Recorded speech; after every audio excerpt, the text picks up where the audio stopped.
आज का उत्तराखंड में आज हम बात करेंगे जोशीमठ में भू धसाव पर चमोली जिला प्रशासन के 3 प्रस्तावों पर, जिन्हें आपदा प्रबंधन ने सहमति देने के बाद अब उत्तराखंड सरकार के पास भेज दिया है।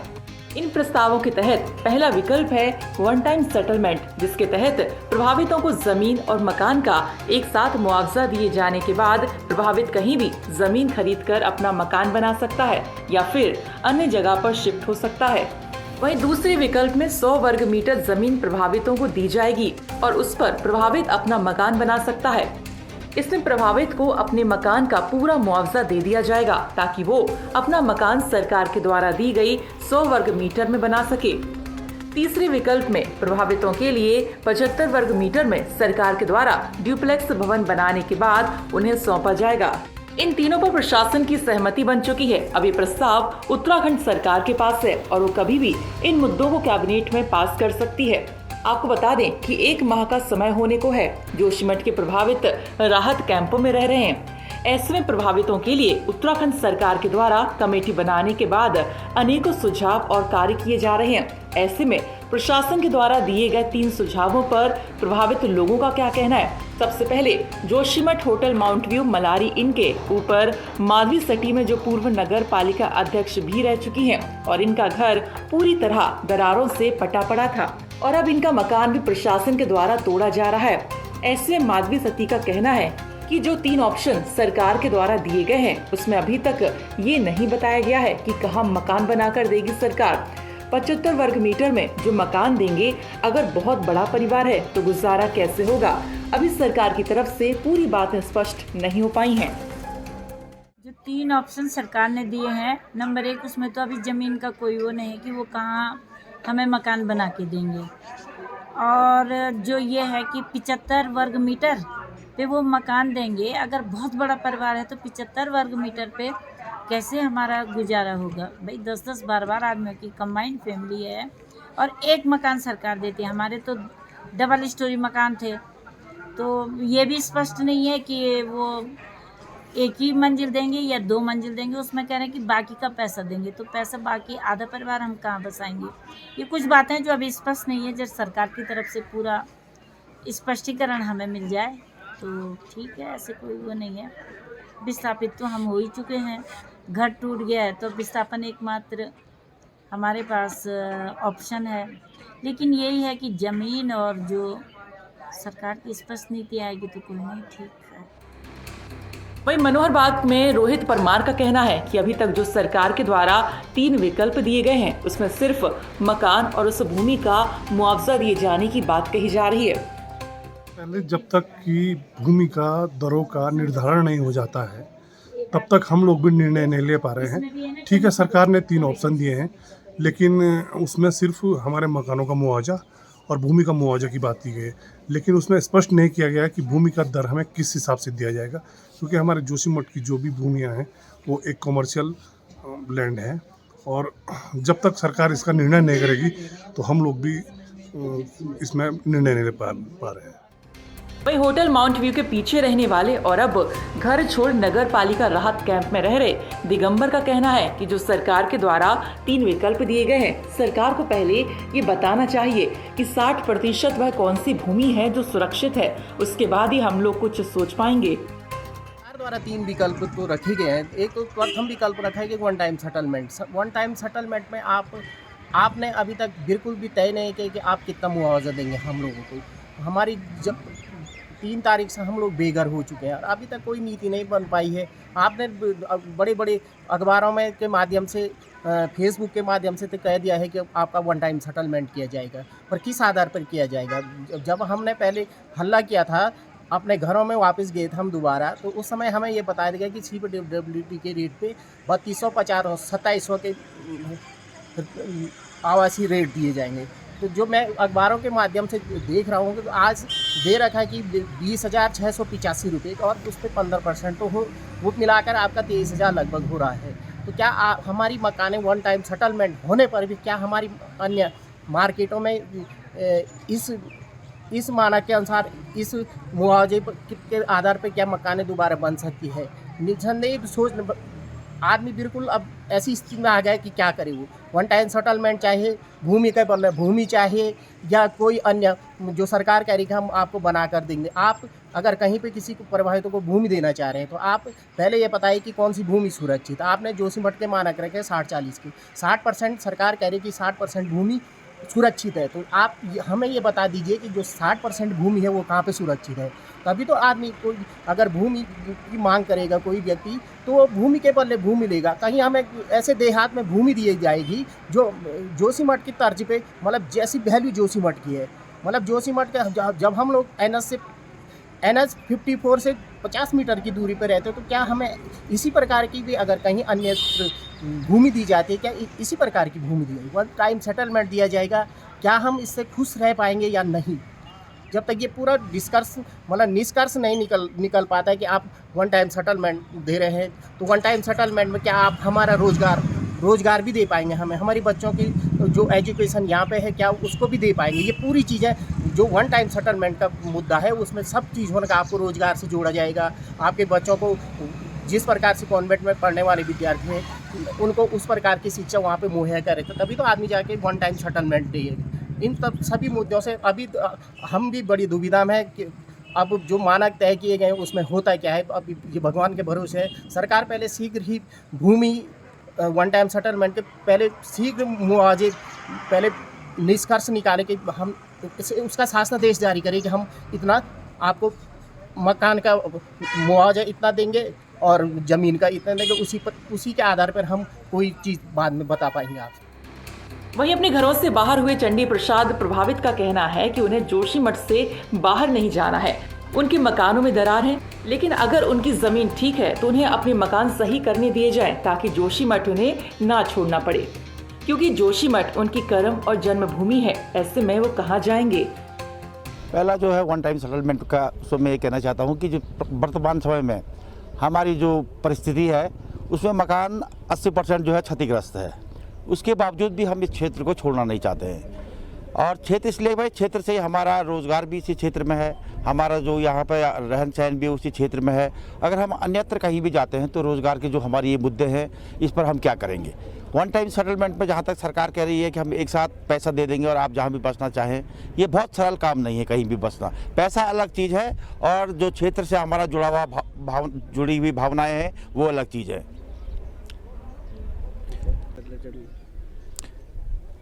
उस पर ज़मीन के बदले ज़मीन का जो ये रखा गया है, तो जितनी ज़मीन हमारी यहाँ पर है अन्यत्र सरकार हमको इतनी ज़मीन थोड़ी देगी। और अगर हमें एक टुकड़ा कहीं पे मिल भी जाता है तो वो मकान ही बना सकते हैं हम उसमें। और मकान के जो आज हमारी अपनी पृष्ठभूमि है उसके तहत हम देखते हैं कि हमारा अपना चारों तरफ खुला हरा भरा क्षेत्र है, और जहाँ हमें सरकार विस्थापित करेगी भूमि दे करके वो क्षेत्र इस तरह से नहीं होगा कि यहाँ पर जो भी। अच्छा, मैं तो यही चाहता हूँ कि ये क्षेत्र फिर से विकसित किया जाए और जहाँ भी ये सरकार ये सुनिश्चित करे कि जहाँ पर ये धंसाव हो रहा है क्या वो सुरक्षित है या नहीं। अगर वो सुरक्षित है तो उन्हीं मकानों का फिर से रिपेयर भी कराया जा सकता है। वहीं 2 माह पहले मकान बनाए हुए प्रभावित विजय सती बताते हैं कि हमारा 2000 स्क्वायर फीट का मकान है। वन टाइम सेटलमेंट में अभी जो रेट सरकार के द्वारा तय किया गया है वो यहाँ पहाड़ों के हिसाब से बहुत ही कम है।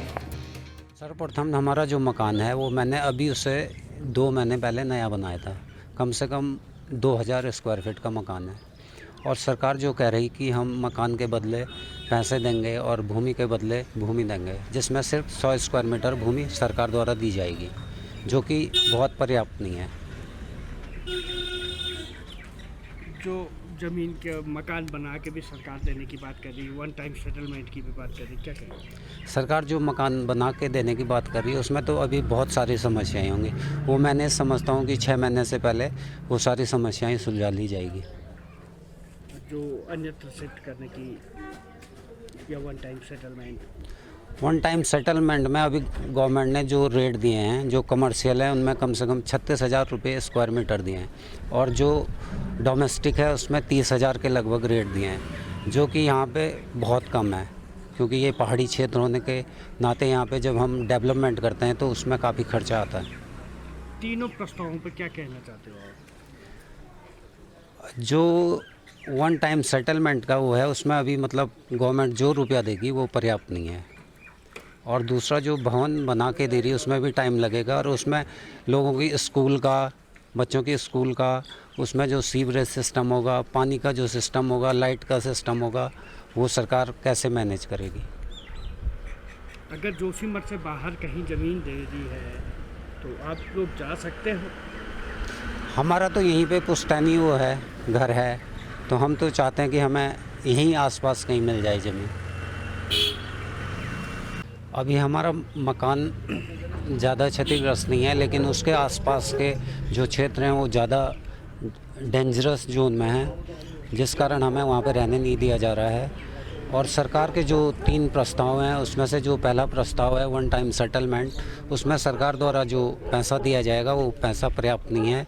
सरकार द्वारा जो कमर्शियल है उसके लिए 36,000 रुपये रेट, 36,000 स्क्वायर मीटर रेट निर्धारित किए गए हैं, और जो डोमेस्टिक है उसके लिए 30,000 रुपये स्क्वायर मीटर रेट निर्धारित किए गए हैं।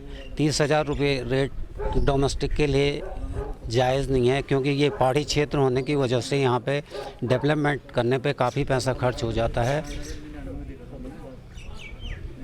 जो गवर्नमेंट कह रही ज़मीन के बदले ज़मीन देंगे, वो हम यहाँ के मूल निवासी हैं तो हमें यहीं पे ज़मीन दे सरकार तो वो अच्छा होगा। और हमारे जो काम कुम है, जो हमारा रोज़गार है, जो व्यवसाय है वो यहीं पे हैं। कहीं इधर उधर जाके हम वो व्यवसाय नहीं कर पाएंगे और सेटलमेंट होने में बहुत परेशानी होगी। सरकार 100 वर्ग मीटर ज़मीन की बात कर रही है। 100 वर्ग मीटर में छोटा सा घर बन पाएगा, फिर उसमें कभी कुछ कार्यक्रम होने वो नहीं हो पाएंगे, जो कि बहुत कम है। अगर सरकार 300 स्क्वायर मीटर से ज़्यादा ज़मीन देती है तो वो सही रहेगा। वहीं मनोहर बाग वार्ड के सूरज कपरवाण कहते हैं कि ठीक है, सरकार जनता के द्वारा राय लेकर इन प्रस्तावों को बना रही है, लेकिन कोई पता नहीं है कि जो जगह दी जाएगी वो कहाँ होगी, जहाँ कोई सुविधा अभी फिलहाल उपलब्ध नहीं है। लेकिन वन टाइम सेटलमेंट बहुत अच्छा निर्णय सरकार का है। प्रस्ताव सरकार के ठीक है, जनता की राय को लेते हुए उनको बनाया जा रहा है। लेकिन सबसे बड़ा अभी प्रश्न ये है कि जो प्रस्ताव सरकार ने दिए हैं, पहले प्रस्ताव को छोड़ के बाकी 2 प्रस्ताव में जो उन्होंने प्रपोजल रखा है कि 100 स्क्वायर मीटर में ज़मीन दी जाएगी या 75 स्क्वायर मीटर पे डुप्लेक्स बना के दिया जाएगा, वो जगहों को अभी डिसाइड नहीं किया है। पब्लिक को ये पता नहीं है कि वो कौन सी जगह असल में होंगी जहाँ पर ये सारा किया जाएगा। जहाँ तक रही बात कि ढाक में अगर होता है तो आप देख रहे हैं कि पहाड़ से वैसे ही पलायन हो रहा है, सुविधाओं की कमी है। तो ढाक के लोग तो खुद जोशीमठ रह रहे थे अभी तक, चाहे किराए पे रह रहे थे या वो कर रहे थे। तो अगर कोई भी ऊपर से नीचे को आना चाह रहा तो फिर नीचे से आदमी जो शहर में है, नगर में और सुविधाओं के बीच में जोशीमठ था, वो वापस ऊपर की तरफ को क्यों जाएगा जहाँ पर अभी सुविधाएं जुटाने में सरकार को समय लगेगा। और ये ऐसा नहीं है कि इतने जल्दी, बहुत जल्दी सुविधाएं जुट जाएगी। अगर वो प्लान्ड सिटी भी बनाते तो उसमें टाइम लगेगा। उस बीच जोशीमठ का क्या होगा वो बहुत बड़ा सवाल है, और उसके लिए सरकार को कुछ और तेजी दिखानी पड़ेगी, कुछ ठोस बताना पड़ेगा कि जगह कौन सी होगी जहाँ पे हमें भेजा जाएगा या कौन सी जगह हमें मिली जाएगी। तो उसके हिसाब से आदमी आगे का सोच पाएगा। वन टाइम सेटलमेंट भी बोला है, और दूसरा जो है कि 100 वर्ग मीटर जो है जी, वन टाइम सेटलमेंट का देखिए, जिनकी ज़मीन बिल्कुल ख़राब है, हम शुरू से ही कह रहे थे कि जो फॉल्ट लाइन जो जा रही है उसके आजू बाजू की जो ज़मीन है वो रहने लायक बिल्कुल नहीं है। तो उन लोगों को तो बिल्कुल वन टाइम सेटलमेंट पे देना चाहिए। और सिर्फ उन मकानों का ही नहीं, सरकार को उन ज़मीनों का भी देखना चाहिए जो आज खेती के लायक नहीं रही, जो कई नाली ज़मीन है जिसमें कुछ हो नहीं सकता है। जब वो ज़मीन रहने लायक नहीं है, कुछ करने लायक नहीं है, तो आदमी जिसकी वो ज़मीन होगी वो क्या करेगा, तो उस पर भी ध्यान देना चाहिए। 100 स्क्वायर मीटर वगैरह तो वो ऐसे क्राइटेरिया के अगर आप रहन सहन के हिसाब से देखा जाए तो पहाड़ में अभी भी लोग 1-1 नाली 2-2 नाली ज़मीन में मकान बना के अपना खुला रहने की आदत है लोगों की, और अच्छी खासी ज़मीन लोगों के पास है। तो उनके हिसाब से तो ज़मीन कम है। हाँ, ये फौरी तौर पर राहत हो सकती है, लेकिन सोच इससे ज़्यादा होनी बहुत ज़रूरी है, क्योंकि ज़मीन बहुत बड़ा मसला है। लोगों के पास कई नाली ज़मीन है, और उसके अलावा जो मकान लोगों के हैं वो अगर आप बनाते हैं तो वो कैसे रहेंगे, क्या रहेंगे, लोगों के परिवार छोटे हैं, बड़े हैं, कितने लोग उसमें आ पाएंगे। अभी जैसे घरों का ही सामान है तो कम से कम 5-5, 6-6 कमरों में हमारा सामान पड़ा हुआ है, जो अभी समझ नहीं आ रहा कि कैसे निकाले, कहाँ रखेंगे। तो आगे अगर वो 2 कमरे 3 कमरे मिलते हैं तो सामान कैसे एडजस्ट होगा, वो भी बहुत बड़ा सवाल रहेगा हमारे सामने। वहीं मनोहर बाग वार्ड के प्रभावित भगवती प्रसाद कहते हैं कि वन टाइम सेटलमेंट की जो बात की जा रही है, जिन लोगों के पास जमीन ज्यादा है, हम लोग अपने ही आवासीय मकान जो 6 कमरों के बने हुए हैं उसमें एडजस्ट नहीं कर पा रहे हैं। तो ऐसे में कैसे हम 75 वर्ग मीटर के सरकार के द्वारा दिए गए मकानों में एडजस्ट हो पाएंगे, ये समझ नहीं आ रहा है। जहाँ तक जो वन टाइम सेटलमेंट की बात की जा रही है। जिन लोगों के पास ज़मीन ज़्यादा है, यदि मैं अपनी ही बात करूं तो मेरी जो ज़मीन है, काफ़ी ज़मीन यहाँ पर है जो क्षतिग्रस्त होने की कगार पे है। तो इतनी ज़मीन तो मैं नहीं समझता कि गवर्नमेंट लेगी, और नहीं इस संबंध में कोई स्थिति स्पष्ट की है गवर्नमेंट ने। इसके अलावा हमारी ज़मीन कुछ बाहरी क्षेत्र में जोशीमठ के लगे हुए से है, लेकिन वहाँ पर भी जो बात हुई उस कहते हैं वो भी स्टेबल नहीं है ज़मीन। तो हम पूरी ज़मीन को सिर्फ 100 मीटर ज़मीन के बहाने छोड़ के चले जाएँ तो ये कहीं हमें उचित नहीं लग रहा है। दूसरा जो 100 वर्ग मीटर है, दूसरा जो ये है वन टाइम, ये डुप्लेक्स जो 75 स्क्वायर फीट में सरकार बना के देगी, उस पर क्या कहेंगे? वो तो एक मजबूरी का फ़ायदा है कि 75 वर्ग मीटर में आप बना के दें। हम लोग जो हैं वर्तमान में 6-6 कमरों के जो हमारा अपना आवासीय मकान था उसमें हम एडजस्ट नहीं हो पा रहे थे, और 75 वर्ग मीटर में और वो डुप्लेक्स में उसमें कैसे एडजस्ट हो पाएंगे ये भी संभव नहीं है। हाँ, यदि गवर्नमेंट इस तरह का कोई प्रस्ताव देती है और वो बाहर दे, ऋषिकेश या अन्य जगह, तो वहाँ पे इसका कुछ उपयोग हो सकता है, क्योंकि वहाँ पे आदमी रहेगा तो कम से कम अपना रोज़गार कहीं चलाएगा। अब जोशीमठ के बाहर आप ढाक में पहुँचा देंगे और वहाँ डुप्लेक्स देंगे तो ढाक का आदमी तो यहाँ आ रहा है, यहाँ से वो बाहर जाने के चक्कर में देहरादून, और हम यहाँ से ढाक जा करके बिना आजीविका के, मैं अपनी बात नहीं कर रहा, बहुत सारे होंगे जो बिना आजीविका के रहेंगे वहाँ पे कौन सा बाज़ार है कि जिसको विकसित किया गया और वहाँ पे लोग अपना रोज़गार प्राप्त करें। इसके लिए भी गवर्नमेंट को एक योजना बनानी पड़ेगी, तब जाके कहीं हो पाएगा कि आप वहाँ विस्थापन कर पाओ। लोगों की रोजी रोटी का सवाल है, और गरीब तबके का ज़्यादा इसमें जो है नुकसान होने का पूरा अंदेशा है। जोशीमठ में भू धसाव पर चमोली जिला प्रशासन के 3 प्रस्ताव आपदा प्रबंधन विभाग ने अभी तक सरकार के सामने रखे हैं, जिन पर लगभग सहमति बन चुकी है। तीनों प्रस्ताव में वन टाइम सेटलमेंट, एक साथ 2 मकान और ज़मीन का जो मुआवजा होगा वो प्रभावित को दिया जाएगा। दूसरा है 100 वर्ग मीटर ज़मीन प्रभावित को दी जाएगी और वो अपना मकान बना सकेगा। तीसरा है सरकार द्वारा ही मकान और ज़मीन दी जाएगी, 75 वर्ग मीटर ये ज़मीन होगी और उस पर मकान बना के सरकार देगी जो डुप्लेक्स होगा। इस तरीके से 3 प्रस्ताव पे अभी तक सरकार और जो आपदा प्रबंधन चमोली जिला प्रशासन में सहमति बन पाई है।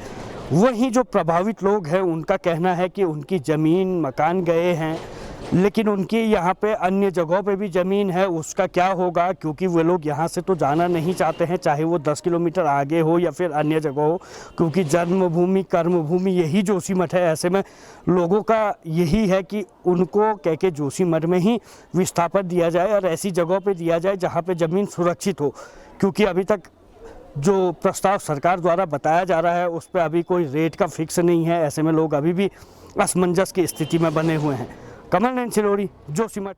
आपको बता दें कि चमोली जिला प्रशासन के द्वारा सरकार को दिए गए जोशीमठ के प्रभावित लोगों के लिए दिए गए विकल्प भले ही आपदा प्रबंधन ने इसमें हामी भर ली हो, लेकिन ज्यादातर प्रभावित लोगों का ये कहना है कि वह जोशीमठ को छोड़कर कहीं अन्य जगह जाने को तैयार नहीं है। सरकार को फिलहाल ये बताने की जरूरत है कि वो कहां और कौन सी जमीन है जो सुरक्षित है। उसके बाद यह प्रभावित लोग कुछ निर्णय लेने में सक्षम होंगे।